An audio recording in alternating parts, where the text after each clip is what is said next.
Hello, কেমন আছো তোমরা সবাই? আশা করছি ভালো আছো, আমিও ভালো আছি। আজকে সকাল সকাল বৃষ্টি শুরু হয়ে গেছে, তো রান্না তো চাপিয়ে দিয়েছি, রান্নাটা হয়েও গেছে, ভাত হয়েছে আর হচ্ছে ডাঁটা মাছের সবজি হবে। তো ডাঁটাটা রান্না হয়ে গেছে, মাছটা যেহেতু বাজার থেকে পরে নিয়ে এসছে ওই জন্য এখনও ধোয়া হয়নি। এখানে চিংড়ি মাছ আর রুই মাছ আছে, তো এটা পরে ভাজা হবে।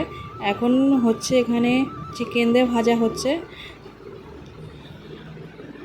আর এখানে চিকেনদেরই একটা সবজি রান্না হচ্ছে।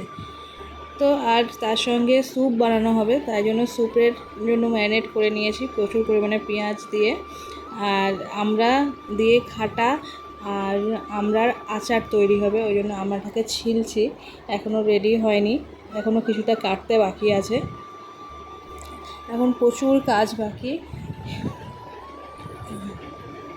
এখানে নারকেলের দুধটাকেও বার করতে হবে, সেটাও এখনও হয়নি।